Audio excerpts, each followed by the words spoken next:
Hello everyone, আমি সুপ্রীতি চলে এসেছি নতুন ভিডিও নিয়ে। সামারিতি চলে এসেছিলো কারণ কালকেই তোমরা দেখেছো আমি একটা কস্টিউম বানিয়েছি, সেটা আমি ওর জন্যই বানিয়েছিলাম। আজকে ওরা নয়নিকার দুজনেরই রয়েছে আজকে কম্পিটিশান, দুজনেই নজরুল নৃত্য নাচবে। তো ও ফার্স্ট হাফে এসেছিলো কারণ বিভাগ খ আর নয়নিকার বিভাগ গ, তাই ও একটু পরে আসবে। তো আমি স্টার্ট করে দিয়েছিলাম মেকআপ করা। নতুন নতুন এক্সপেরিমেন্ট করতে আমি ভীষণ ভালোবাসি, নতুন কিছু শিখতে, নতুন কিছু শেখাতে।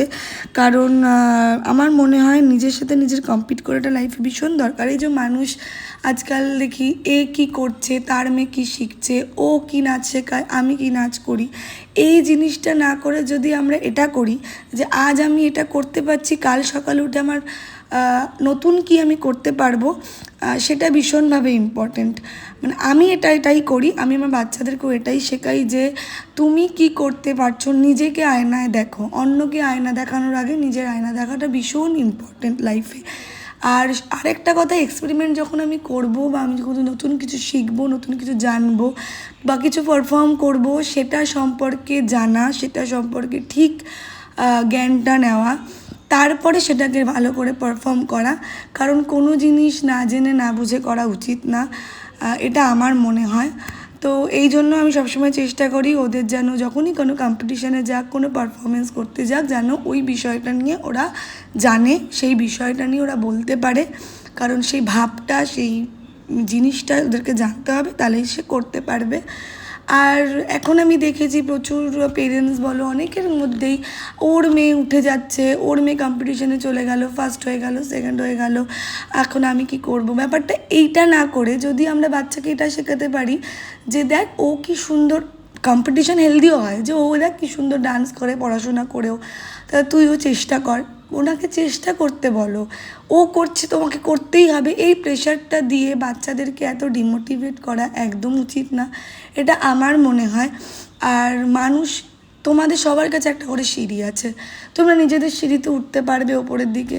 কাউকে নামাতে নামাতে দেখবে আজকে একজন নামাচ্ছ, কাল পাশের একজন দিয়ে সিঁড়ি দিয়ে উঠে গেল, তারপরে ওকে নামাতে যাচ্ছ, আরেকজন উঠে যাবে, কিন্তু আলটিমেটলি তুমি উঠতে পারছো না। তাই কাউকে জাজ না করে, কাউকে বেশি না দেখে, না নামানোর চেষ্টা করে নিজে এগানোর চেষ্টা করো।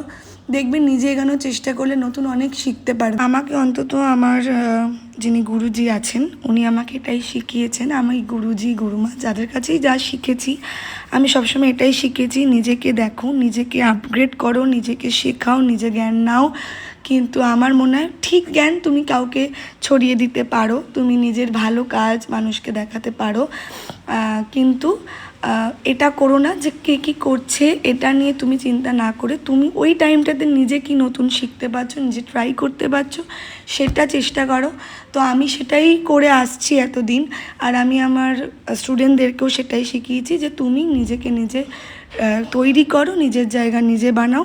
কারণ কাউকে কপি করে আমার মনে হয় না, তুমি মানুষের থেকে ইন্সপায়ার্ড হতে পারো, বাট তুমি কপি ক্যাট হও না, নতুন কিছু করো। আমরা ক্রিয়েটিভ মানুষ, আমরা নিজেরা যেন ক্রিয়েট করতে পারি। আর এই হচ্ছে নয়নিকার ফাইনাল লুক। ওরা দুজন চলে গেছিলো কম্পিটিশানসে, চলো দেখা। আর একটা কথা হচ্ছে যে মানুষের টেস্ট আলাদা। মানুষ একটা মানুষ হয় যে শুধু ঝাল খেতে ভালোবাসে, কিছু মানুষ হয় সে সব রকম খাবার খেতে ভালোবাসে, কেউ মিষ্টি খেতে ভালোবাসে। কিন্তু কেউ যদি সব রকম খাবার টেস্ট করতে চায় তাকে সেটা দেওয়া উচিত। কেউ ঝাল খেতে ভালোবাসে মানে আমার মনে হয় না তাকেও জোর করে বলা উচিত যে তোমাকে ঝালই খেতে হবে। তো আজকে এটুকুই, সেটাই বলার ছিল। আমরা চলে গেছিলাম কম্পিটিশনে, বিকেলবেলা আমাদের প্রাইজ ডিস্ট্রিবিউশন ছিল, দেখা যাক ওরা কী হয়েছে। খ বিভাগে ফার্স্ট হয়েছে সামারিতি সরকার, আর গ বিভাগে ফার্স্ট হয়েছে নয়নিকা চক্রবর্তী। ওরা দুজনেই গেছিল, ওরা ওদের 100% দিয়েছে, আমি চেষ্টা করেছি আমার 100% দেওয়ার। তো ওদেরকে অনেক কনগ্র্যাচুলেশনস। আমরা সবাই প্রাইজ ডিস্ট্রিবিউশনের পরে কিছু ফটো তুলেছিলাম, ওদের দুজনের ফটো, আমার সাথে কিছু ফটো, সেগুলো আমি তোমাদের সাথে লাস্টে শেয়ার করলাম। চলো বাই বাই। ব্লগটা ভালো লাগলে লাইক করো, শেয়ার করো আর কমেন্ট করো।